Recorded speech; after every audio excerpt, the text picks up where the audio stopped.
کہ مستعفی ہونے کی ضرورت ہے اور انتخابات جو ہے وہ مقررہ تاریخ پر ہونے چاہیے، یعنی پہلی کے بغیر اور دوسرا امکان نہیں ہے۔ یعنی پہلی کا مطلب کہ چیف آف آرمی اسٹاف ہر صورت میں مستعفی ہوں اور عمران خان کو لایا جائے۔ تو مزید یہ کہہ رہے ہیں کہ جی ان اقدامات کے بغیر پاکستان کا معاشی، سیاسی اور سیکیورٹی بحران مزید بڑھے گا۔ یعنی یہ آپ کو ڈرا رہے ہیں، یہ ہمیں دھمکا رہے ہیں، یہ دوسرے لفظوں میں اس کو ڈرانا اور دھمکانا کہتے ہیں، ٹھیک ہے جی۔ مزید کہہ رہے ہیں کہ جنرل عاصم منیر نے اپنے کام کو غلط طریقے سے جو ہے وہ اس کو ہینڈل کیا ہے اور عوام میں تقسیم ڈال دی ہے۔ وہ کئی سینئر پاکستانیوں کی حمایت بھی کھو چکے ہیں۔ یہ سینئر پاکستانی کون ہے پتہ ہے آپ کو؟ یہ ایکس سروس مین، یہ ریٹائرڈ فوجی بھگوڑے جو اس ملک کے خزانے کو لوٹ کر اس وقت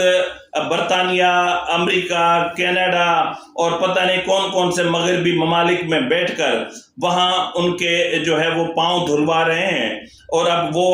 مطلب ہمارے معاملات کو چلائیں گے۔ تو مزید کا ہے کہ جی جو ہے وہ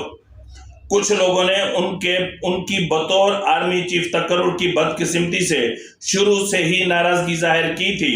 لیکن اس کو نہیں سنا گیا۔ بہت سے سینئر افسران کا خیال ہے کہ عاصم منیر صاحب نواز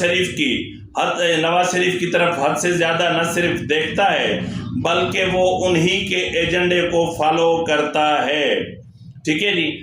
جنرل عاصم منیر کی بد انتظامی خاص طور پر گزشتہ چند دنوں میں کئی اعلیٰ افسران جن میں کچھ کور کمانڈرز بھی شامل ہیں نے استعفیٰ دینے کی دھمکی دی ہے۔ یہ ہے وہ خبر جو چل رہی تھی اور جو ہے گزشتہ روز آج general Asim Munir senior level کے اجلاس کے لیے مناسب نہیں ہو سکے، یعنی انہوں نے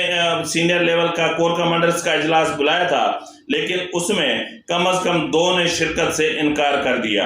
وہ بین الاقوامی سطح پر بھی گراؤنڈ کھو چکے ہیں۔ کئی ہم منصب اب اس کے فیصلے اور اس سے نمٹنے پر سوال اٹھاتے ہیں۔ اب جی آخر میں کہہ رہے ہیں ملک میں صورتحال، پاکستان کے مقبول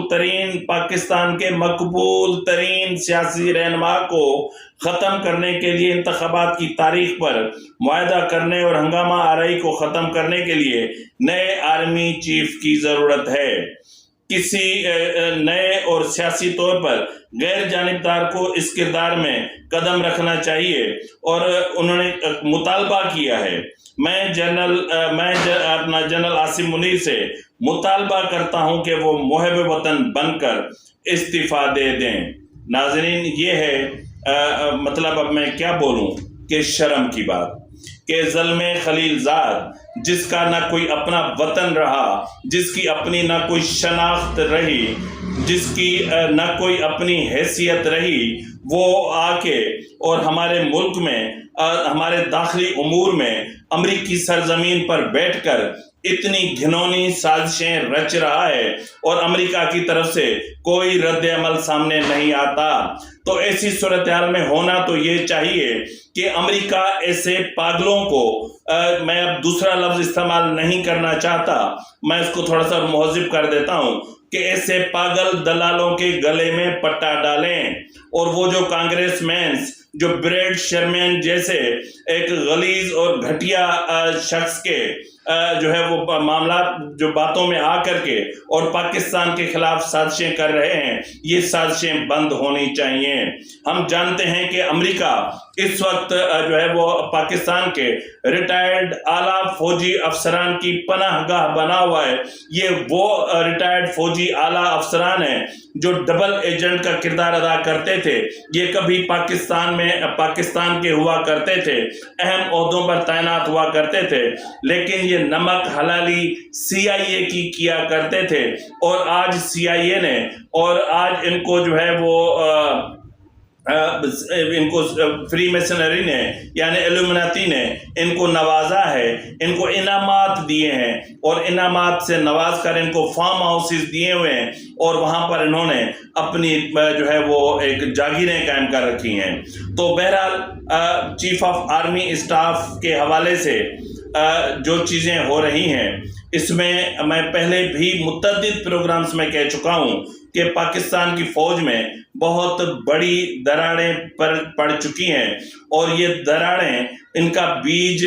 جو ہے وہ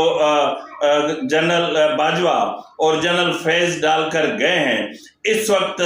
ان چیزوں کو ختم کرنے کا ایک ہی طریقہ ہے کہ جنرل فیض کو گریبان سے پکڑ کر لایا جائے اور اس کو اکاؤنٹیبلٹی اس کی جائے، اس کو جو ہے انصاف کے کٹہرے میں کھڑا کیا جائے۔ اس نے جو آئین کے ساتھ کھلواڑ کیا،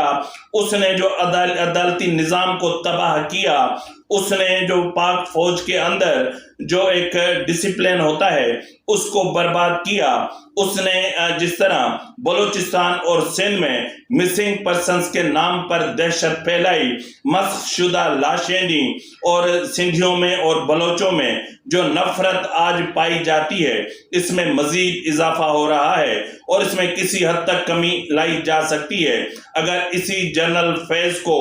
پکڑ کر جو ہے وہ لایا جائے اور پھر جنرل باجوہ سے بھی پوچھا جائے کہ تم نے کس کے کہنے پر آ کے آئین توڑا، تم نے کس کے کہنے پر آ کے اور زبردستی 3 سال کا ایکسٹینشن لیا، اور ان 3 سال کے ایکسٹینشنز میں تم نے کون کون سے غلط کارنامے کیے، اور تیرے اثاثے 13 ارب روپے سے تجاوز کیسے کر گئے۔ یہ بہت سارے سوال ہیں جو پوچھنے ہیں، اور جنرل عاصم منیر کو ان سے پوچھنا چاہیے۔ تو اسی کے ساتھ ہی ناظرین اپنے میزبان نواز بھٹو کو اجازت دیجیے۔ فی امان اللہ۔